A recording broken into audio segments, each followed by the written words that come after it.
Alhamdulillah,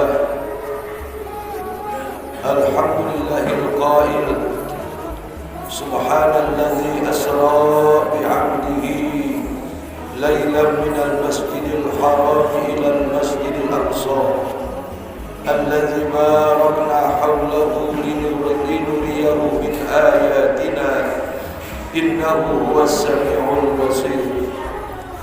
Asyhadu an la ilaha illallah wahdahu la syarika lah, ilahan wahida wa rabban syahidan, wa nahnu lahu muslimun.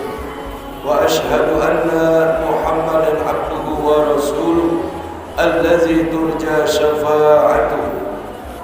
Allahumma salli wa sallim wa azim wa karim wa barik ala hadzal nabiyil karim sayyidina wa habibina wa syafi'ina wa qurrati a'yunina wa maulana Muhammadin sayyidil anbiya'i wal mursalin wa imamil muttaqin wa ala alihi wa sahbihi ajma'in.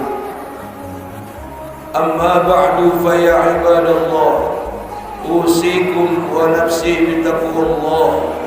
Ittaqullaha haqqa tuqatih wa la tamutunna illa wa antum muslimun. Ma'asyiral muslimin, jamaah salatul Jum'ah Masjid Jami' Rawdatul Jannah. Fa insyaallah taala Allah jadikan kita semua hamba-hamba yang soleh, hamba-hamba yang senantiasa menjaga solat kita, memperbaiki ilmu-ilmu daripada solat kita, dan selalu mensyiarkan masjid yang kita cintai ini dengan solat berjamaah. Dan semoga Allah jadikan kita semua rezeki yang berlimpah, umur yang panjang, serta segala urusan dimudahkan. Dan pada akhirnya, pada saat kita dipanggil Allah untuk menghadapnya, Allah wafatkan kita semua dalam keadaan husnul khatimah. Rajab adalah sebuah peristiwa, di dalamnya ada perjalanan yang sungguh sangat luar biasa. Dari 124.000 nabi, 313 rasul, sampai dari Nabi Adam ke Nabi Isa, tidak melakukan perjalanan yang dilakukan oleh baginda Nabi Muhammad sallallahu alaihi wasallam, yaitu perjalanan Isra Mi'raj.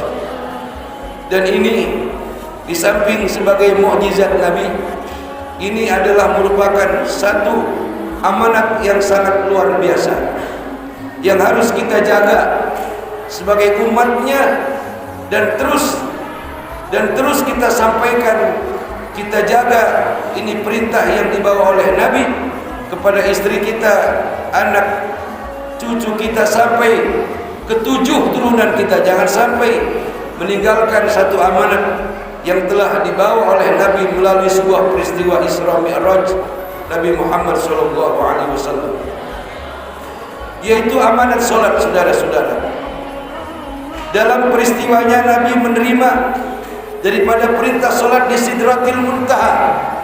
Ini Sidratil Muntaha adalah ufuk, puncak daripada segala kekuasaan yang ada di langit. Di Sidratil Muntaha, seluruh malaikat tidak sanggup untuk mendatanginya. Malaikat Jibril, ketika Rasul ingin terus didampinginya, Jibril berkata, "Ya Rasulullah, jika saya memaksa untuk ikut serta bersamamu, niscaya saya akan terbakar dengan cahayanya Allah Subhanahu wa taala." Dengan kata lain, Jibril tidak diizinkan untuk mendampingi Nabi saat berjumpa kepada Allah Subhanahu wa taala.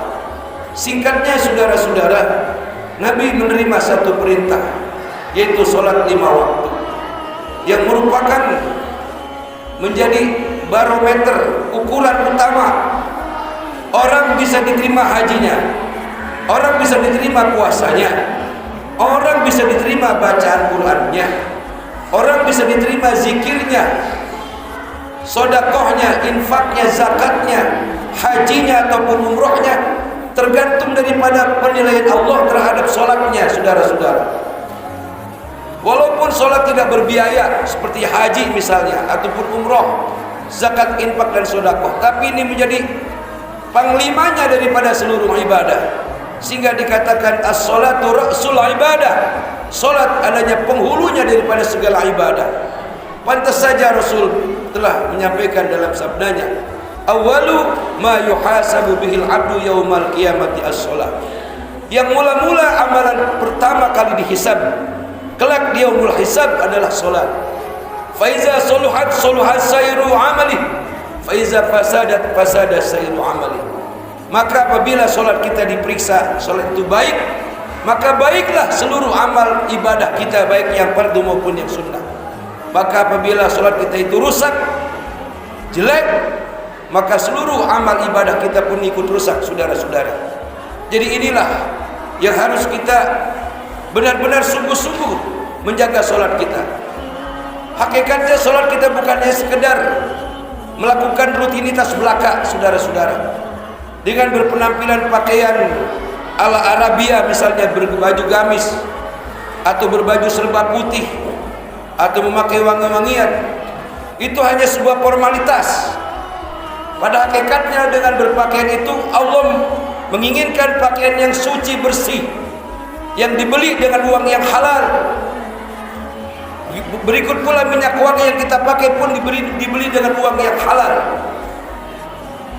dengan niat yang suci, dengan hati yang bersih, tanpa ada embel-embel ingin dipuji oleh manusia yang ada di sekitar kita. Itu sesungguhnya hakikatnya daripada sholat yang kita kerjakan. Jadi bisa jadi kalau ada orang yang mengerjakan sholat tapi kelakuannya buruk, bukan sholatnya yang salah, saudara-saudara, tapi orang itu sendiri yang salah, yang tidak memahami daripada makna sholat dalam kesehariannya. Sekarang kita lihat, saudara-saudara, dari mulai takbiratul ihram, perhatikan, ketika kita berkata Allahu Akbar, hanya Allah yang besar. Kekayaan kecil, rumah yang megah juga kecil, mobil yang mahal juga kecil, pangkat dan jabatan semua kecil, dunia ini kecil. Yang maha besar hanyalah Allah subhanahu wa ta'ala. Kemudian pada saat memulai sholat, kepala kita semuanya, seluruh organ tubuh kita merunduk ke bawah, melihat kepada bumi. Apa maksudnya, saudara-saudara? Hai manusia, kau tinggal di atas bumi, kau dibikin dari bumi, kemudian kau mencari makan di atas bumi. Nanti pada saat kau mati, kau akan dimasukkan ke dalam bumi. Hai manusia, jangan kau sombong dalam hidup ini. Merendahlah seperti bumi yang telah menjadi pijakanmu selama ribuan tahun. Dia tetap tawadu, bumi ini tetap menerima segala ketentuan ketetapan Allah subhanahu wa ta'ala. Begitulah saudara-saudara. Kemudian dari mulai awal kita sholat sampai akhir kita sholat, kita tidak boleh menoleh ke kanan dan ke kiri. Semuanya mata kita hanya boleh merunduk ke bawah, agar dalam hidup dan kehidupan ini tidak boleh siapapun orang itu melakukan kesombongan, kecongkakan, keserakahan. Sholat yang kita lakukan, saudara-saudara, puasa, haji, zakat, infak, sedekah tidak menjadi jaminan kita masuk surga, saudara-saudara. Tidak. Apakah kalau saudara ini sholatnya khusyuk, zakatnya berani, puasanya tekun, saudara dijamin masuk surga? Tidak. Tidak sama sekali. Bahkan penghambaan diri kita saja sampai hari ini belum ketahuan apakah kita diterima penghambaan kita kepada Allah. Belum ketahuan, saudara-saudara. Lantaran kita masih misteri, penghambaan kita masih misteri, sholat kita, semua ibadah kita masih misteri, diterimanya ataupun tidak. Kita pun tidak boleh dalam hidup ini sombong kepada sama manusia, merasa diri paling benar, merasa diri paling suci, merasa diri paling bersih. Na'udzubillah, itu semua adalah gaya kelakuan daripada iblis alaihi la'natullah. Yang diajarkan adalah, saudara-saudara, hai manusia, ketika kau sholat, kepalamu yang terhormat bersejajar dengan kedua tapak kakimu. Itu artinya tidak ada gunanya kesombongan yang kau lakukan. kebanggaan yang kau agungkan di tengah-tengah manusia. Pada saat kau berhadapan dengan Allah, semuanya kecil, semuanya rendah, tidak ada gunanya apa-apa. Artinya orang-orang yang memahami solatnya sehari semalam 5 waktu ditambah dengan qabliyah ba'diyah, ditambah dengan tahajud, bukan semata-mata ingin meraih daripada kesenangan dunia, bukan hanya semata-mata meraih ingin digampangkan soal rezeki, tapi lebih daripada itu semua adalah sebuah penghambaan yang secara totalitas. Karena dengan solat itu pula lah kita akan mendapatkan daripada keridhaan yang dijanjikan Allah Subhanahu wa taala. Radhiyallahu anhum wa radu anhu, dzalika liman khasyya rabbah. Mereka ridha kepada Allah, Allah pun ridha kepada mereka. Dzalika liman khasyya rabbah. Itulah daripada sikap perilaku orang-orang yang takut kepada Allah Subhanahu wa taala. Lantaran takutnya dia kepada Allah, dia tidak pernah membanggakan solatnya, membanggakan hajinya, membanggakan puasanya, membanggakan zikirnya. Bahkan dia berkata dalam hatinya, seolah-olah dia berkata, semua ibadahku tidak ada gunanya apa-apa tanpa ada ridha daripada Allah Subhanahu wa taala. Inilah hadirin jamaah salatul Jumat Masjid Jami Raudhatul Jannah yang harus kita pahami, harus kita mengerti. Boleh jadi saudara-saudara, kalau kita hanya melakukan solat hanya zahiriyahnya saja, sampai mati pun kita tidak akan pernah menemukan daripada hakikat kebaikan, kelembutan daripada keagungan solat itu sendiri. Oleh karenanya, melalui peristiwa Isra Mi'raj yang kita rayakan hari ini, jadikan solat sebagai barometer daripada seluruh amal kebaikan kita, dan jadikan solat kita merupakan panglimanya dari semua ibadah. Artinya kalau solat kita bagus, baguskan pula zikir kita. Kalau solat kita ingin bagus, baguskan pula akhlak kita, ucapan kita, perilaku kita, terutama kepada keluarga kita, tetangga kita, ataupun orang-orang yang ada di sekitar kita. Kalaulah solat kita ingin bagus, hentikan caci maki dengan kata-kata binatang, saudara-saudara. Berdosa saudara-saudara yang sering rajin sholat, tapi ketika marah dari mulut saudara keluar kata-kata binatang kepada orang lain ataupun kepada keluarga. Hilangkan itu semua.